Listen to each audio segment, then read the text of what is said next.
Bonjour, bonjour à tous. Ravi de vous retrouver pour ce beau webinaire sur l'IA dans le secteur public. Comment on va créer de la valeur sans perdre la confiance. Je pense que c'est tout l'enjeu globalement du déploiement de l'IA, du déploiement des usages de la data. Cet enjeu est encore plus fort dans le secteur public et dans les collectivités. Et en plus, ce webinaire vient à point nommé à un moment très particulier de notre vie démocratique. On est à J+4 des élections municipales. Depuis 4 jours, les nouvelles équipes s'installent dans leurs bureaux, dans les mairies, si on parle des municipalités.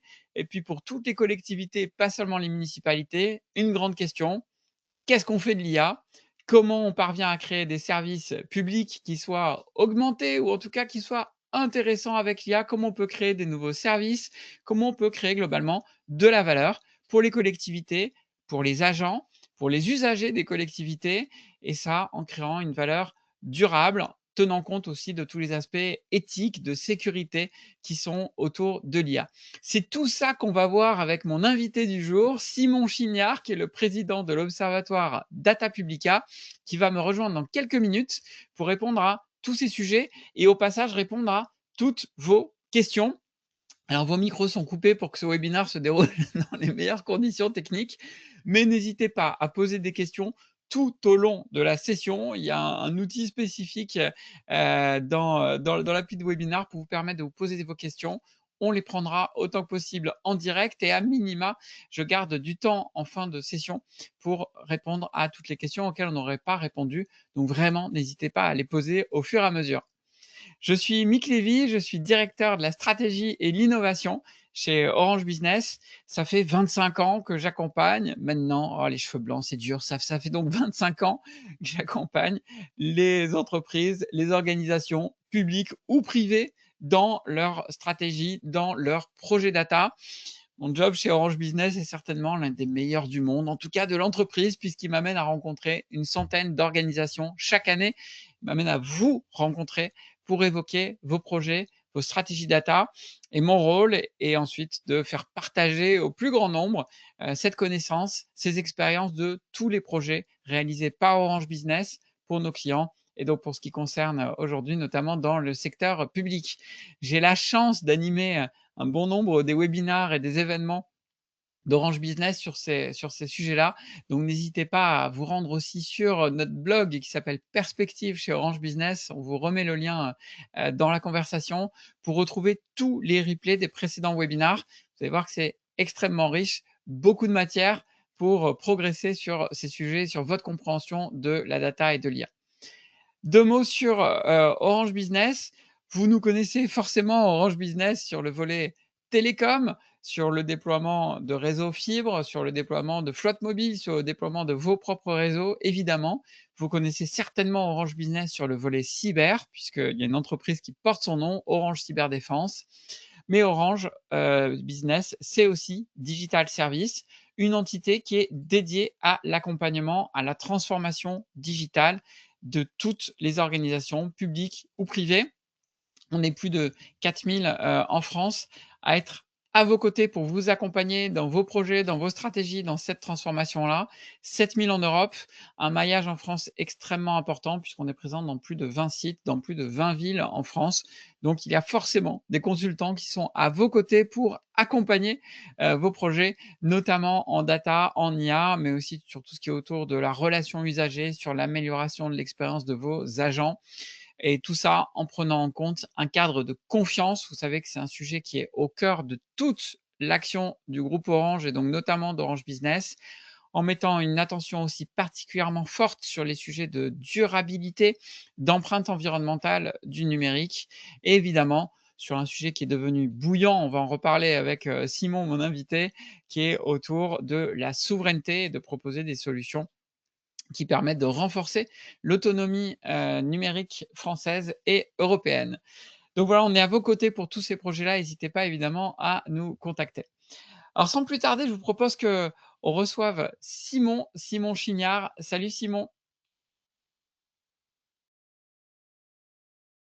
Bonjour Mick, bonjour à tous. Génial. Comment vas-tu Je vais Simon? très bien et toi aussi j'espère. Bah, en pleine forme, ouais, avec un beau webinar comme celui qui nous qu'on est en train de se préparer là, qui s'annonce forcément en pleine forme. Bon alors Simon, on se tutoie parce qu'on se connaît déjà bien. On avait enregistré un webinar ensemble il y a déjà quelques temps, c'était en 2021, j'ai ressorti les archives. C'était un webinar qui était dédié au sujet de l'open data. On Mmh, l'avait appelé Open Data: dégager de la valeur sans limite, pour montrer qu'au-delà des obligations réglementaires qui ont encore cours d'ailleurs, ça fait donc maintenant 5 ans qu'on avait fait ce webinar, et ben, il y avait quand même de la valeur à obtenir autour de l'open data et ça reste encore le cas. Je suis sûr qu'on sera amené encore à parler des initiatives open data aujourd'hui. Donc, ravi de te retrouver à nouveau. Pour je te fais une présentation rapide. Donc, tu es président de compris. l'Observatoire Data Publica. C'est surtout de ça dont on va parler, puisque c'est un observatoire qui permet de mesurer la maturité des collectivités, plus globalement du secteur public, en matière de data et d'IA et qui prend aussi le pouls des Français sur les questions de confiance dans le numérique. Donc c'est ça qu'on va décortiquer, pour la suite puisque Orange a le privilège d'être partenaire de cet Tout à observatoire fait. Data Publica. Donc tu nous en livreras les principaux enseignements. Mais tu as aussi contribué à des initiatives donc d'open data, de déploiement de la politique nationale en matière de data et d'IA, puisque tu as travaillé au sein de la mission Etalab, qui était sous les services du Premier ministre notamment. Et puis depuis 2021, tu es très actif puisque tu interviens pour la Commission européenne, pour la Coalition des villes pour les droits numériques ou encore pour l'Open Data Institute. Donc un vrai professionnel de la data dans le domaine public finalement, dans le secteur public finalement. Est-ce que j'ai oublié quelque chose, Simon? Est-ce que tu veux ajouter quelque chose Non, non, non, non, à on ce peut, portrait? je pense, passer directement à la question. Les sujets sont nombreux à traiter ce matin. Ah ouais, c'est clair qu'on a un bon programme. Alors le programme justement, on l'a organisé en 3 temps. Enfin, on va passer maintenant en mode échange. Vous allez voir que ça va être un webinar sans slide. C'est le tout dernier slide que vous voyez là, il y en aura pas d'autres et on va donc procéder en 3 temps. On va d'abord s'intéresser à la valeur, comprendre quels sont les usages, dans les collectivités. On va aussi voir le sujet de la confiance. Comment on l'établit cette confiance et comment on l'établit de façon durable avec les citoyens, avec les agents pour un déploiement, intéressant et durable de l'IA et puis enfin, on verra quels sont les enjeux en 2026 et certainement pour les années à venir aussi, du déploiement de l'IA dans les collectivités parce qu'il y a du boulot. C'est pas si simple à faire. Il suffit pas seulement de le vouloir, même si on va avoir parfois, des maires ou des élus en tout cas qui seront, très, pushy. C'est ce qu'on va voir. Alors justement, Simon, j'ai envie, avant qu'on rentre dans le vif du sujet de cette valeur, on est quand même à un moment donné clé de l'actualité, politique et démocratique française puisque je le disais, on est à J+4 des élections municipales. En quelques mots, comment les grandes forces politiques, ont positionné, l'IA dans leur, programme? Est-ce que l'IA était au programme finalement des candidats ou, pas tant que ça? Alors l'IA était bien au programme et j'ai même envie de dire peut-être que c'était les premières élections municipales. On a vu l'irruption de l'IA à plein de D'accord. niveaux. Déjà dans la campagne elle-même, c'est-à-dire la manière de faire campagne, hein. On a vu, un certain nombre de candidats utiliser ou faire relire, leurs propositions de foi, hein, le petit document que vous avez reçu par la poste chez vous, Oui. avec des outils d'IA générative. J'ai repéré, je citerai pas de nom, mais quelques sites de candidats qui m'avaient tout l'air d'être faits avec des outils d'IA et puis, j'ai même repéré, une candidate qui, marquait noir sur blanc dans son programme: «Je peux vous garantir qu'il n'y a pas d'IA, qui soit intervenue pour faire les illustrations ou rédiger les propositions», donc ça, c'est vraiment dans la campagne, donc il y a eu pas mal Bah, il faut avouer d'outillage. aussi, les candidats qui le disent comme ça, c'est qu'il y a eu quelques dérives, je crois, notamment, pour ne pas le citer sur, à Strasbourg où il y a une candidate, je ne sais pas si elle a été élue, du coup, j'ai pas suivi la fin de l'histoire, si c'était elle qui l'avait fait ou pas, mais qui avait, pris une photo dans laquelle elle montrait que la ville de Strasbourg était très sale, mais elle avait vraiment exagéré la photo avec de l'IA Mmh. générative en rajoutant des ordures et cetera. Enfin, ça avait fait couler beaucoup d'encre. C'est la Oui, personne qui oui, a été élue. Tu le sais, celle qui a été élue ou pas? Je non, me rappelle, j'ai pas je suivi crois ça. pas. En l'occurrence, non, je ne crois pas. Bon, Mais il y a eu ça et puis, pour répondre directement à ta question, oui, on a vu aussi pas mal d'IA dans les programmes. C'est peut-être ça ouais, qui est plus intéressant. Donc côté observatoire Data Publica, nous, on a analysé les programmes dans les 42 villes de plus de 100 000 habitants. Il est pas mal d'accord. question d'IA, hein, avec des propositions assez, différentes, parfois plus d'usage, parfois plus d'encadrement, mais on va republier tout ça dans quelques jours. Encore un petit peu de patience, on est en train de finir Ah, l'analyse de il y a un ces nouveau programmes. livrable à venir. On Tout va à fait. surveiller ça. Ce sera peut-être l'occasion que tu reviennes nous voir, on verra. Et dis-moi, est-ce qu'il y a des villes finalement, et ça va nous faire le lien avec, le cœur du sujet de la valeur, des usages et de la maturité des collectivités. Est-ce qu'on va avoir des villes où l'IA va devenir vraiment une priorité, même de l'élu et une priorité de la DSI, ou en termes de développement, voilà, il y a des endroits où le curseur va être mis plus fort? Est-ce que tu en vois déjà? Alors, il y a déjà quelques villes, oui, où dans les programmes de ceux qui ont gagné les élections municipales, l'IA a une place importante. Je vous en donne Ouais, 2, puis comme ça, on va essayer de trouver des 2 ouais. côtés de l'échiquier, politique. Du côté de Marseille, le Benoît Payan, qui a été réélu, avait beaucoup de choses autour de l'IA dans son programme. Ah oui, Et puis pas très loin de là non plus, hein, tout en restant dans le sud-est, du côté de Nice, Éric Ciotti aussi a beaucoup de propositions en lien avec l'IA. Et ça illustre d'accord. peut-être aussi, l'idée que finalement, vous imaginez bien, Benoît Payan et Éric Ciotti ne sont pas sur la même ligne politique, Non. pour le dire très rapidement, et donc les propositions qu'ils font sont différentes aussi. Il y a une ligne de clivage politique, qui arrive. Ah oui, Je vous ai oui. cité ces 2 là, mais il y a des choses intéressantes aussi, dans, beaucoup d'autres villes, y compris des villes peut-être de taille, moins importante que Marseille ou Nice. Ouais, ouais. Bah, Marseille, on connaît bien, on travaille, déjà, régulièrement en Orange Business avec la métropole de Marseille en particulier. On a notamment fait je vais le dire en anglicisme, désolé, un chatbot et un callbot, pour répondre à toutes les questions, des usagers basé sur de l'IA générative. Un très, très beau projet qui fait un peu référence, sur le sujet. Et Paris alors? Alors moi je suis Bah, toi tu rennais, je te dénonce. Moi je suis tout là à fait. actuellement à Nantes, mais souvent Paris fait quand même un peu figure de proue ou de pionnier, sur ces sujets-là. Est-ce que c'est le cas ou Oui, pas là?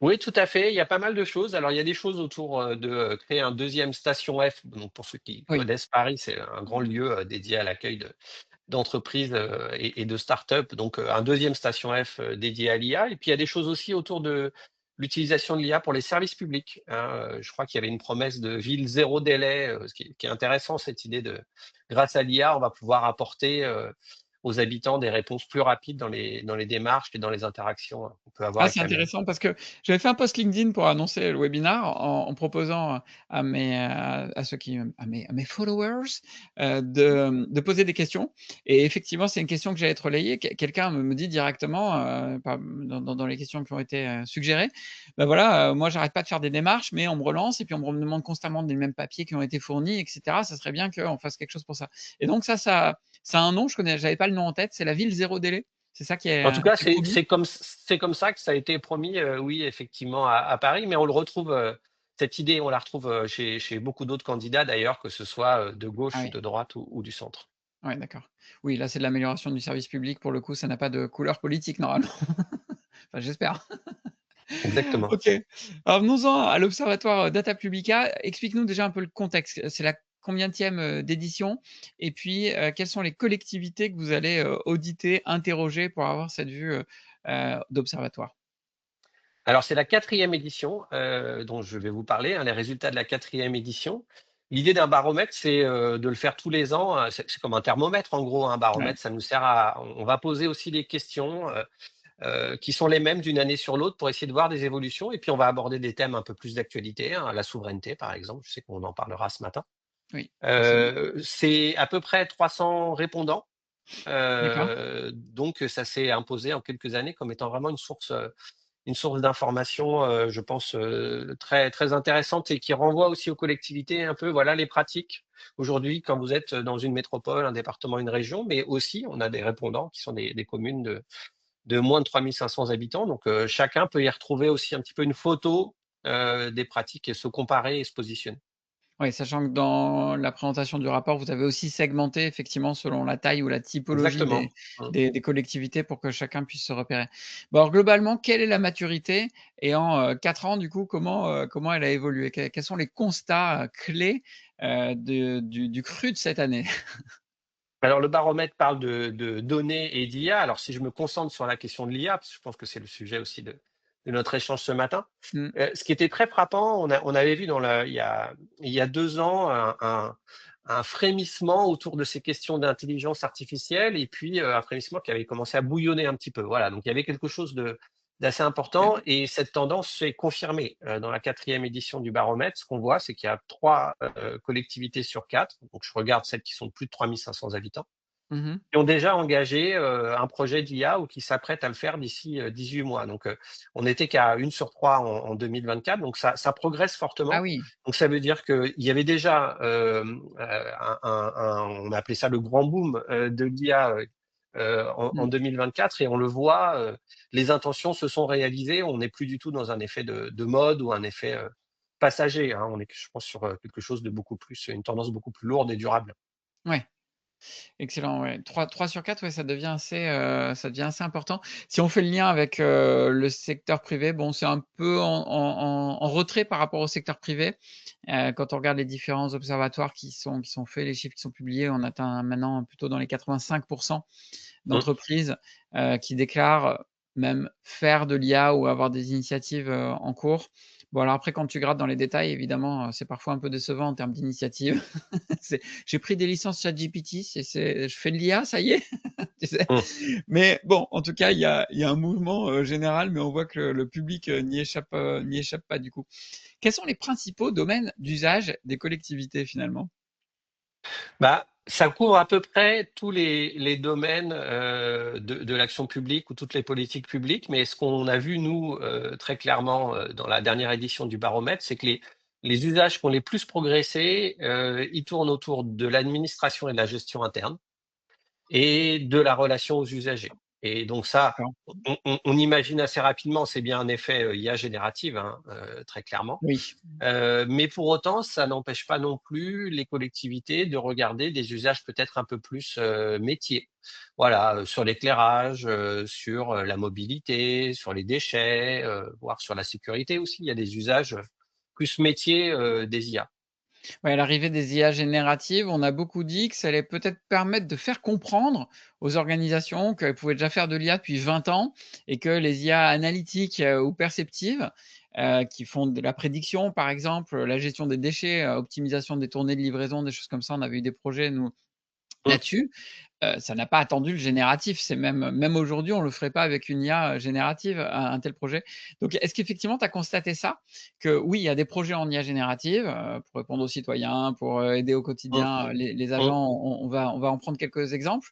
Mais est-ce que tu as constaté que ça a donné aussi un nouveau coup de boost finalement aux projets d'IA, qu'on dit maintenant traditionnels, donc sur l'analytique, le prédictif et tous ces sujets-là?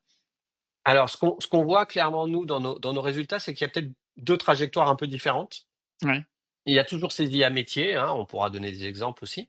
Mais ces IA génératives, elles ont pour elles d'être, perçues comme très simples d'accès. Mmh. Finalement, bah, voilà, ça coûte relativement peu cher, c'est relativement facile de commencer à tester des choses.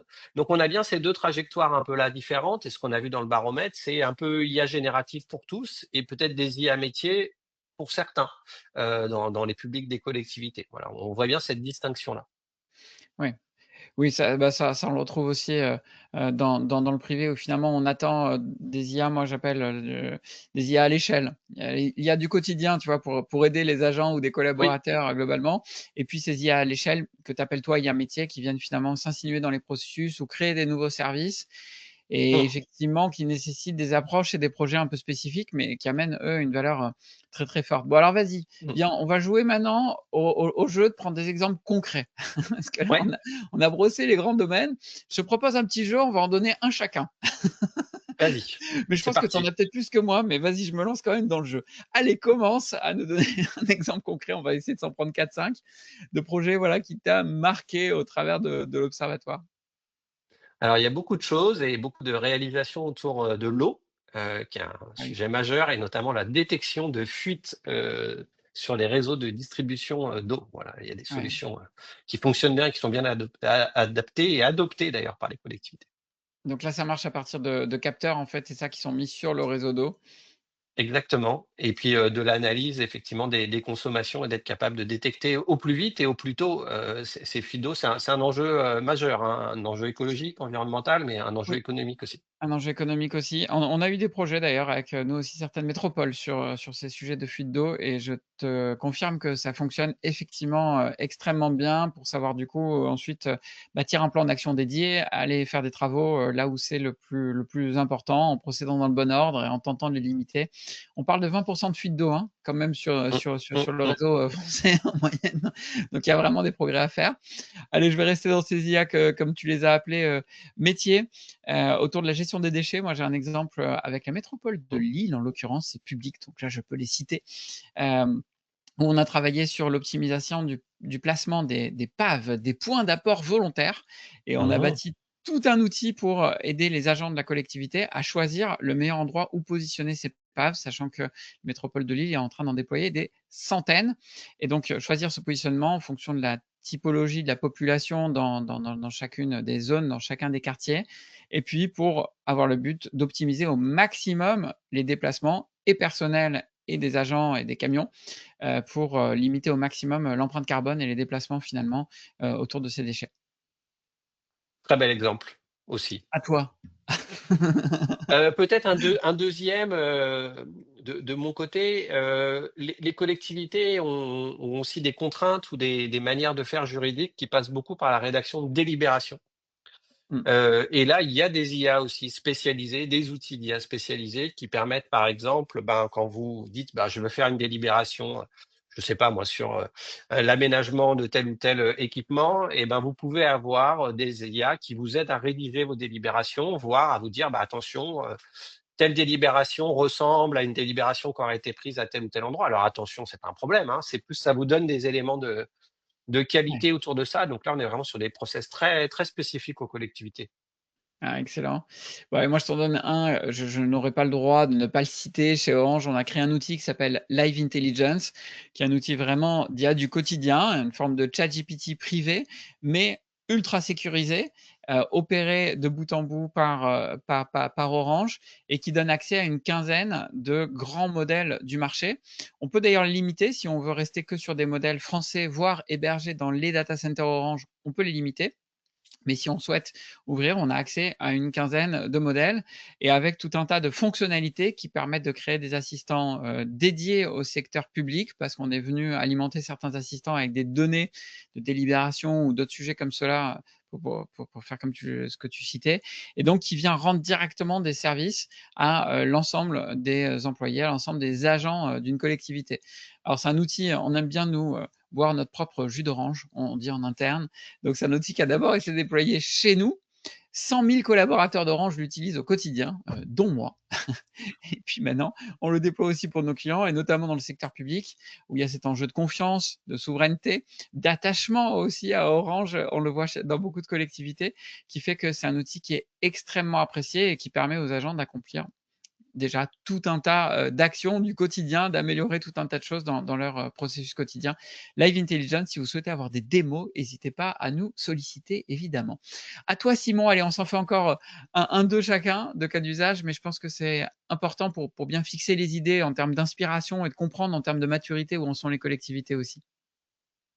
Il y a plein d'usages, alors plus pour les métiers de la géomatique, ou de la donnée, de détection à partir, d'images, photos, satellites ou photos d'imagerie, aérienne. Là, il y a Ah plein, plein, oui. plein d'usages, voilà, on est capable maintenant de repérer, des objets, de les mettre dans des bases de données ou au contraire d'aller vérifier. Un exemple, tiens, que j'ai en tête, il y a un registre des éoliennes, en France, et puis en prenant des photos aériennes, on peut regarder si les déclarations des exploitants des éoliennes sont valables ou pas valables. Voilà, est-ce qu'ils ont bien déclaré au bon endroit? Est-ce qu'elle fait bien la bonne hauteur que celle qui est indiquée dans le Ce que dossier? fait l'administration fiscale avec les piscines aussi. C'est la même. Exactement, exactement. C'est exactement la même. Allez, je te fais un dernier cas d'usage. Moi, je pense à des assistants, support, là, pour le coup, pour les agents internes. À la région Île-de-France, notamment, ils ont beaucoup travaillé pour des assistants IT, pour permettre de développer plus rapidement, pour amener du support à tous les utilisateurs sur, les questions IT, sans qu'à chaque fois, ça soit des personnes de la DSI qui soient qui soient dérangés. On a déployé aussi des assistants internes dans le domaine RH. Je n'ai plus en tête la collectivité pour laquelle on a fait ce projet-là, mais dans le domaine RH pour répondre à toutes les questions des agents sur les différents processus RH, sur l'accès au nombre de jours de congés qui leur restent, sur la bonne manière de faire les entretiens individuels, etc. Donc, on vient vraiment là créer des assistants basés sur Live Intelligence, mais qu'on vient alimenter avec des données spécifiques, qu'on vient guider dans les réponses pour avoir une fiabilité de réponse maximale. Bon, on voit, c'est amusant ce petit. On l'avait pas prévu ce petit jeu, Simon. Je te l'ai Non, non, non, improvisé, mais c'est mais bien, c'est j'avoue bien. que tu as été à la hauteur. Donc, on voit bien au travers de ces exemples, et je pense qu'on pourra encore en donner des centaines, toi, toi et moi, la diversité des usages, la diversité de valeurs qui est créée. Au final, cette valeur, elle profite à qui elle profite le plus? Est-ce que c'est plutôt, aux agents ou est-ce que c'est plutôt aux usagers? Tu nous parlais de la ville zéro délai, j'allais dire zéro déchet, ça va être difficile. De la ville zéro délai, Mmh. donc voilà, à qui ça profite le plus? Et est-ce que, finalement les usagers le voient au guichet, ces nouveautés avec l'IA? Alors peut-être qu'on est en train d'évoluer un peu là-dessus. Je pense que déjà l'IA au guichet, nous, dans l'étude qu'on fait, tu l'as mentionné, le baromètre, c'est une enquête auprès des collectivités et une enquête auprès des Français aussi qu'on fait Ouais. avec Ipsos BVA. Il n'y a pas forcément une grande attente des Français pour remplacer des agents par Ah oui. des agents conversationnels ou voilà. L'IA au guichet, ça n'a pas forcément c'est pas dans les priorités des attentes. On a toujours besoin d'avoir quelqu'un ou de savoir qu'en cas de besoin, j'ai peux avoir un contact humain derrière. Non, peut-être là où les choses sont en train d'évoluer, c'est que j'ai l'impression, et c'est ce qu'on voit dans nos chiffres en tout cas, qu'on est passé les premiers temps, on a beaucoup déployé d'agents conversationnels, voilà, sur le site, de la commune. Je vais avoir un agent conversationnel ou autre et de plus en plus, là, on est plutôt en train de se dire: «Ah non, mais peut-être que les usages sont plus pour les agents internes eux-mêmes, pour l'administration interne» et in fine, l'habitant, il va en bénéficier parce que, la réponse va peut-être lui être apportée plus vite ou, différemment. Mais c'est peut-être plus sur des usages internes, que, directement, au contact de la Mmh. population. En tout cas, Bah, de plus c'est en bon, ce plus. qu'on constate aussi, ouais, sur nos projets terrain. Je pense que c'est aussi une question de courbe d'apprentissage. C'est-à-dire que tu commences d'abord par des choses en interne, c'est quand même moins risqué que de t'afficher directement vis-à-vis d'usagers. Bon, néanmoins, voilà, je te donne l'exemple du projet de la métropole, de Marseille, donc avec un chatbot et un callbot. Si vous appelez à certaines heures la métropole, vous tombez sur, une IA qui vous répond, qui le déclare d'emblée. D'abord, c'est une obligation réglementaire, il faut le rappeler, puis Mmh. ça semble être Mmh. le niveau zéro de la transparence. Pourquoi je te reparle de ce sujet-là? Parce que quand même c'est intéressant. Tu peux prendre rendez-vous donc avec le bot directement pour enlever un encombrant. Ce qui Mmh. était un des grands enjeux, une des grandes promesses d'ailleurs de la liste, Ouais. précédente liste élue à Marseille, de résoudre le problème autour des déchets et des encombrants, dans les rues de Marseille. Donc là, c'est d'ouvrir un service pour que ce soit encore une fois, encore plus simple de prendre rendez-vous Ouais. avec les encombrants que ça ne l'était jusque-là.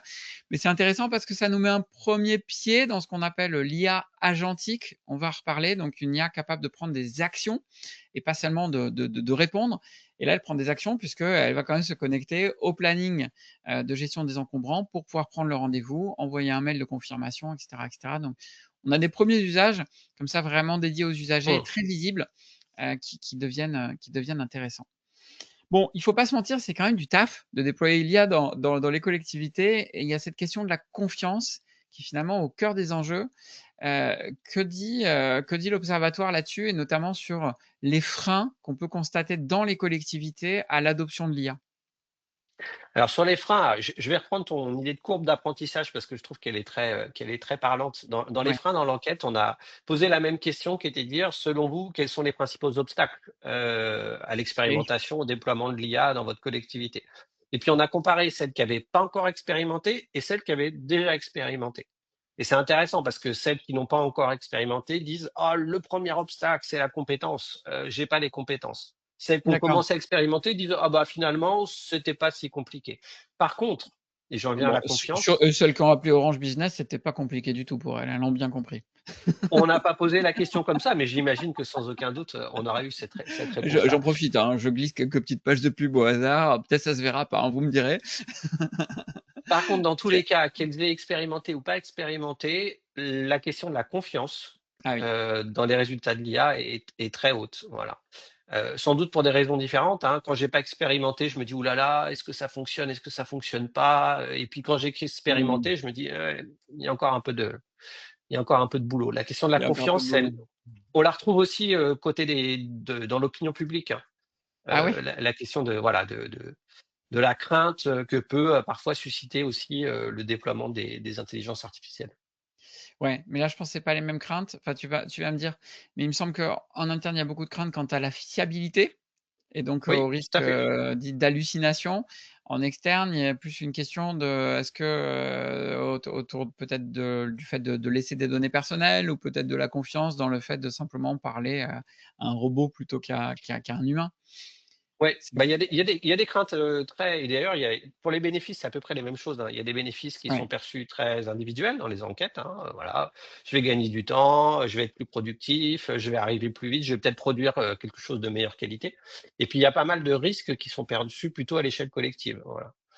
Oui, d'accord. Sur la fiabilité, ça c'est sûr. Alors je rejoins l'inquiétude, des collectivités, des organisations.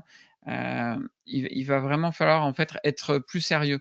C'est-à-dire on a vu quand même des projets, tu sais, qui sont faits ce qu'on appelle des approches RAG, Retrieval Augmented Generation, donc le fait de fournir un document à une IA et de lui demander de s'en nourrir mais sans avoir vraiment retravaillé sur le document. Et s'il y a des bêtises dans le document, s'il y a des contradictions au sein du document, s'il y a des choses qui ne sont pas claires, si le document n'est pas correctement construit pour être efficacement digéré par une IA, eh ben oui, effectivement, ça va créer des grands problèmes.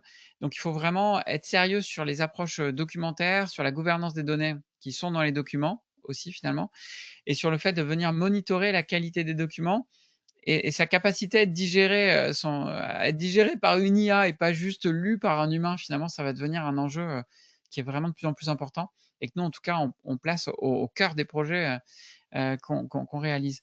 Hem, est-ce que parmi les freins, l'empreinte environnementale est aussi, régulièrement citée ou est-ce Ah, que, ah ça passe un peu au second plan? Non, ça passe pas au second plan, mais c'est pas forcément perçu comme un obstacle au déploiement, c'est plus globalement perçu comme une préoccupation. C'est-à-dire de se dire: Ah oui, «Ah, qu'en est-il?» Notamment, il y a beaucoup de questions autour de comment on mesure l'impact. Est-ce qu'il y a des solutions pour mesurer l'impact? Est-ce qu'il vaut mieux prendre tel modèle ou plutôt tel autre? Et puis mmh. là, on voit qu'il y a déjà il y a en partie des réponses à apporter. Voilà, il y Ah a oui, un clairement. référentiel sur l'IA frugale, Ouais. voilà, il peut y avoir aussi des dans les outils que vous utilisez, certains vous proposent, justement cette évaluation, d'autres le font pas du tout, voilà, donc Je trouve ça cool qu'il y ait cette préoccupation et tu as dit le mot-clé, c'est celui de l'IA frugale. Bon, l'IA a forcément une empreinte environnementale, il faut pas se mentir. Le numérique a forcément une empreinte environnementale, de façon générale. Par contre, se passer complètement de l'IA aujourd'hui, je pense que ça serait pas du tout une bonne idée vu la trajectoire qui est en train d'être prise globalement. Par contre, il faut le faire de manière responsable et pour ça, effectivement, c'est tous les référentiels, notamment le référentiel qui s'appelle RGESN. Il y a des normes ISO aussi sur les IA frugales pour tenter de minimiser et de maîtriser au moins, l'empreinte, environnementale, de l'IA. Tu le citais, le sujet clé, c'est quand même celui de la confiance, et celui-là, il va certainement être durable. C'est-à-dire si on arrive à résoudre les problèmes de fiabilité, si on amène une bonne maîtrise de l'impact environnemental, tout ça, c'est pas du tout insurmontable en réalité. Bon, il y a le cadre plus général de la confiance qui est finalement qui est très humain. Comment s'y prennent les collectivités? Est-ce qu'elles, je sais pas, mettent en place des chartes? Est-ce qu'elles définissent des cadres ou comment elles s'y prennent? bah, c'est une question qu'on a posée nous sous l'angle de demander à nos collectivités: «Est-ce que dans votre collectivité, il y a des consignes, données aux agences sur l'usage d'une IA générative?» Alors une consigne, par Ouais, exemple, ça pourrait être de dire: «C'est interdit». Une autre consigne, ça ouais. pourrait être de dire: «Ah ben, utilisez plutôt telle solution plutôt que telle autre», ou alors, voilà, on peut aussi ne rien dire du tout. Bon, la réalité, ce qu'on a vu nous dans notre enquête, c'est que, dans à peu près une collectivité sur 2, il y a aucune consigne. Un peu en mode pas vu, pas pris. Même pas de charte? Voilà, voilà, pas de charte, pas de consigne, voilà. Ça, c'est en train Une d'évoluer sur très 2, fortement. c'est énorme pour le coup. Ouais. Ouais, et c'est en train d'évoluer très fortement parce que je crois qu'il y a une vraie prise de conscience aussi de la part des collectivités, du fait de dire que c'est quand même bien d'avoir un cadre collectif. C'est bien d'avoir un cadre collectif pour, limiter des risques, hein, Mmh. voilà, de perte de données, de fuite de documents ou autres. Mais c'est bien aussi de donner un cadre collectif, pour un peu essayer de lutter contre ce phénomène qu'on appelle du shadow IA ou de l'IA clandestine. Alors je ne sais pas comment on pourrait trouver un Mmh. terme qui soit pas trop connoté en français, mais c'est le Ouais, fait qu'en gros, moi j'aime bien celui d'IA clandestine effectivement. bah, retenons celui-là alors. Dans un grand nombre de collectivités, quand on regarde, on voit que 30 40 des postes, des agences se connectent à des outils d'IA générative, grand public sur leur temps de travail. Donc vous voyez bien que d'un côté, si j'ai beaucoup de gens qui commencent à utiliser ces outils et on comprend pourquoi, sur les bénéfices que ça peut présenter, mais qu'en même temps j'ai aucun cadre, on a peut-être une recette un peu explosive et donc c'est intéressant de réfléchir à ce cadre collectif. Ouais, bon, il faut expliquer un peu les risques de ces IA clandestines. Donc, c'est effectivement le fait d'utiliser des solutions grand public, non gouvernées, non maîtrisées pas par l'organisation. Tu as des risques de fuite de données, c'est-à-dire tous les échanges qu'il y a, si tu envoies un document, etc., ils vont à minima être exploitables par la solution que tu utilises. Généralement, ils vont réutiliser ces informations-là pour poursuivre l'entraînement de leurs IA. Donc, ça peut se retrouver ensuite dans les futurs prompts ou en tout cas, c'est des données qui auront échappé et qui serviront au plus grand nombre, ce qui est pas forcément toujours souhaitable. D'autant plus si tu fais des demandes liées à des données personnelles. Donc là, il y a une violation assez claire du RGPD. Donc il y a un enjeu de lutte contre ces IA clandestines, ce shadow AI, hein, pour le dire en anglais, et puis de reprise de contrôle qui est vraiment essentiel. Là, pour le coup, autant dans le secteur public que dans le secteur privé, la guerre est la même, hein, franchement. Mmh, mmh. Et si je peux ajouter un point Bien là-dessus, sûr. Nick, je crois aussi que c'est cette question d'encadrer, l'usage de l'IA dans le secteur public, c'est aussi une demande des Français. C'est une demande Oui. de l'opinion publique justement.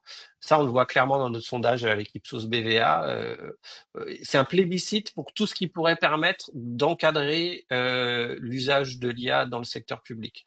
Que ce soit des chartes, que ce soit, des audits, que ce soit plus d'informations, hein. C'est-à-dire que Ouais. les Français se disent assez mal informés sur ce que font, aussi bien d'ailleurs les entreprises que les administrations avec de l'IA. Vous donnez un chiffre là dans l'observatoire, hein, c'est 80 de Français qui aimeraient qu'il y ait des règles pour encadrer, l'usage des IA par des agents du service public. 80 de Français qui ont cette attente-là, Tout donc à c'est fait, tout à c'est fait. effectivement, Tout tout massif. tout en parallèle, ayant aussi des attentes sur le fait qu'il y a un potentiel, il y a des bénéfices à attendre. Enfin voilà, Mmh. c'est pas une posture, je crois, dans Oui, l'opinion bien de sûr. dire: «On n'en veut pas», c'est de dire: «On veut bien, mais pas pour faire n'importe quoi et pas à n'importe quel prix». Mmh, ouais, c'est ça, c'est une question de la maîtrise et d'une confiance, maîtrisée.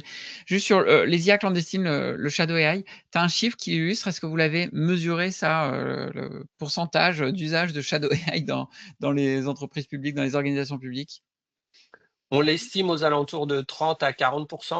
Après, ça, c'est des chiffres qui proviennent, quand les DSI dans certaines collectivités regardent un peu les flux sortants et le trafic sortant, Oui. qui peuvent avoir, ça. Après, ça ne nous dit pas non plus, exactement quel type d'usages, sont Non, bien sûr. réalisés. Parce que peut-être que sur ma pause, du temps du midi, je vais aider, je ne sais pas, tiens, sujet d'actualité aussi, Parcoursup a rédigé une lettre de motivation pour Parcoursup avec une IA générative. Bon, je le fais en dehors de mon temps de travail. Ouais, OK. OK, ça c'est clair. On va aller maintenant sur les grands enjeux qui vont être à relever, par les collectivités. J'en vois au moins, 3, mais je vois que le temps tourne aussi, il va falloir qu'on soit efficace. Simon, on est passionnés tous les 2, donc j'en vois au moins 3. Celui de la souveraineté. Il faut absolument qu'on en parle parce que celui-là, il est bouillant, il revient dans toutes les bouches actuellement et encore plus dans le secteur public. Celui de la transformation des métiers, de la transformation du travail, Mmh, ça va être vraiment intéressant de comprendre les perspectives de comment il est vu, au mmh. sein des collectivités et puis celui, du futur, de la prochaine génération d'IA qui commence déjà à arriver, donc les agents et plus globalement, l'IA agentique. Bon, parlons de souveraineté d'abord parce que ça me semble vraiment être le sujet le plus, bouillant dans les collectivités. C'est quoi l'état actuel, de perception de ce problème par les collectivités? Et puis est-ce que le problème est bien adressé selon toi? Alors, c'est déjà un problème qui est sur l'agenda, il est sur la table. D'accord. Dans 2 collectivités sur 3, hein, dans celles qui nous ont répondu, disent: «Oui, oui, le sujet, il est connu, il est discuté». Après, parmi ces collectivités-là, il y en a qui aussi réfléchissent à comment on le traduit concrètement dans des décisions, dans des décisions d'achat, dans des critères d'achat. Et là, peut-être qu'il y a un petit décalage parce que concrètement, l'accent il est beaucoup mis sur la question de la conformité au RGPD, qui est une vraie question et c'est très Mmh. très bien, hein, il n'y a pas de sujet là-dessus. Et puis il y a une deuxième idée qui serait plutôt de dire ah ben être souverain, c'est avoir mon data center en France ou en Europe. Ça, on sait que c'est un petit peu plus compliqué que ça, quoi. Voilà, avec notamment l'impact des lois extraterritoriales. Ça suffit Ouais. pas juste de dire ah bah c'est bon, elles sont à côté, elles sont protégées. Alors sur le sujet, il y a une question de Muriel qui dit: «On nous parle beaucoup de notre champion, national et européen qui est Mistral en matière d'IA. Est-ce que les collectivités ont dénotent, une volonté massive, d'aller vers Mistral plutôt que vers les solutions américaines qu'on connaît bien?»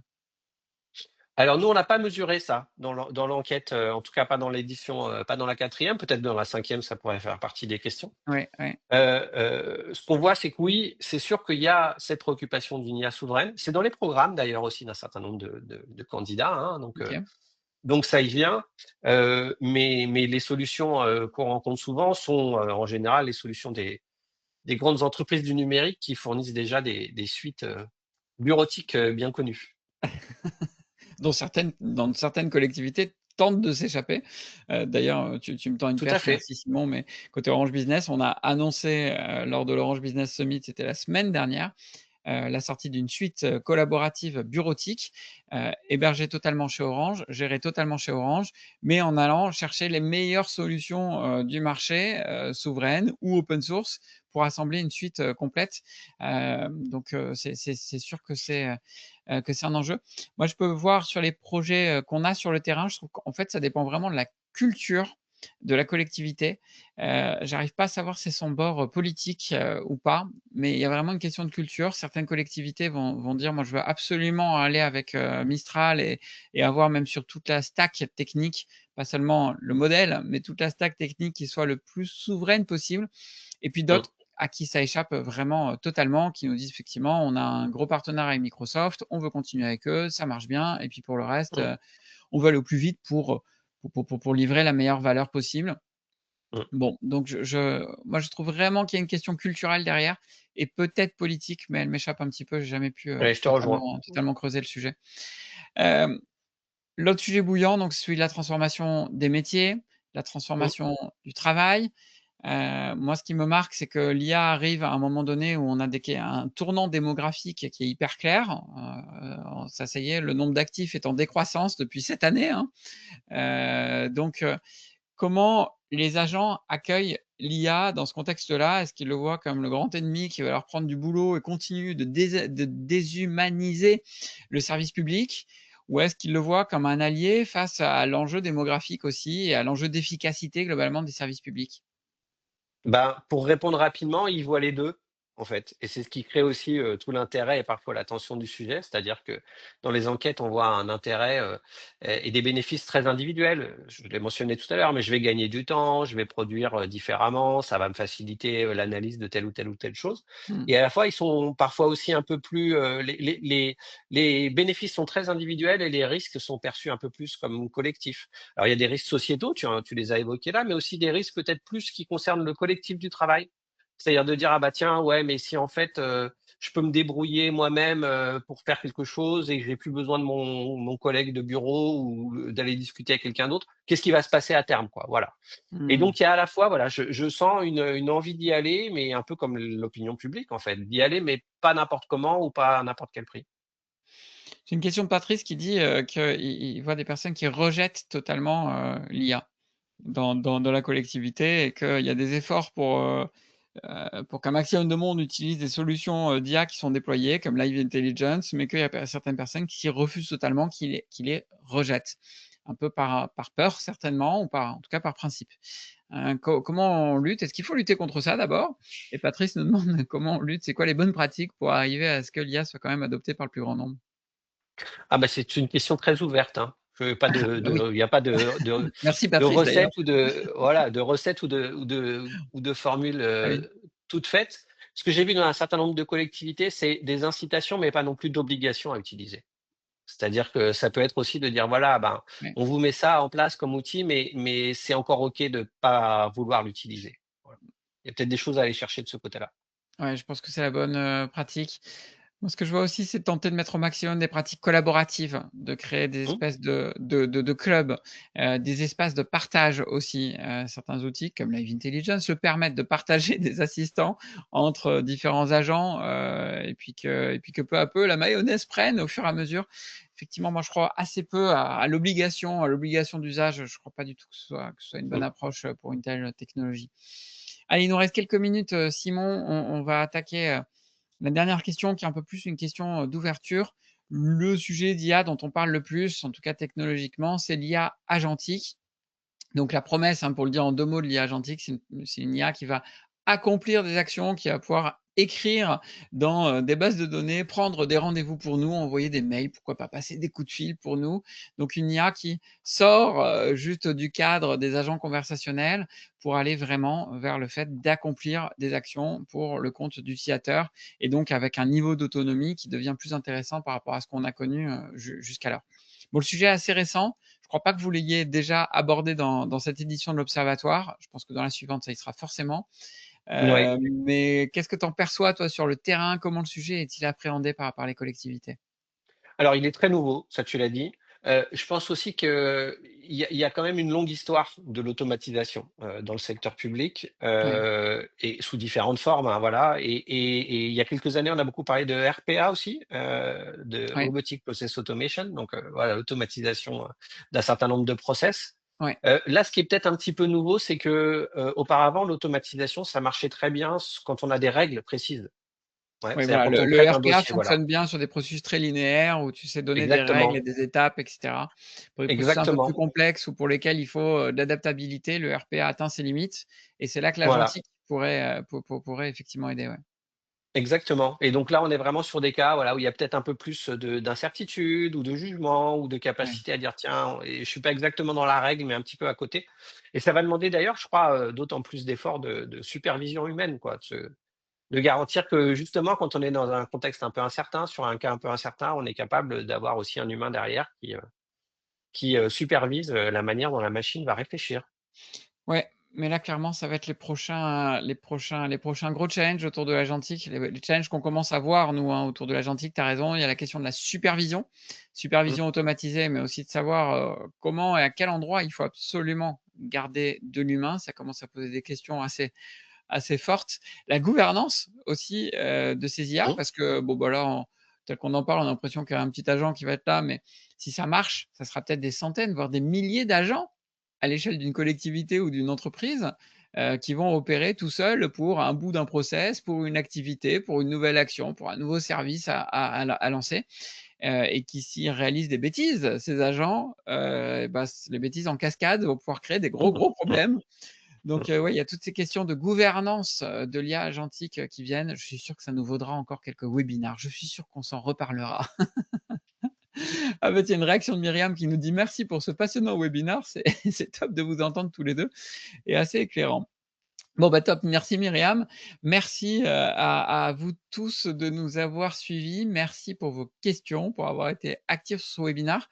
Simon, un grand merci, pour tout ce partage, pour ce dialogue qui aura été passionnant. Pour moi aussi d'ailleurs, je me suis bien amusé. J'y aurai appris des choses au passage. Merci beaucoup. Merci à Heu toi. et puis, bah, si vous voulez nous suivre, vous pouvez aller donc sur notre blog perspective.orangebusiness.com. Vous retrouvez .fr, je ne sais plus, mais on s'en fout. Vous retrouverez facilement l'ensemble des webinars, mais aussi de nos livres blancs et des articles. Il y a plus de 800 contenus d'experts. Ah bah, on nous met le lien, super, merci, Laetitia. Il y a plus de 800 contenus d'experts sur tous ces sujets, donc vous y trouverez une bonne suite et le replay de ce webinar sera disponible aussi rapidement, certainement dès demain sur, cette plateforme. Vous pourrez aussi retrouver ce webinar en podcast. Vous pouvez suivre le podcast Data et IA, pour nous retrouver sur toutes les plateformes et là, il y sera publié d'ici quelques semaines, très certainement. Merci Simon, merci à tous de nous avoir suivis et à très bientôt. Au revoir. À bientôt, au revoir.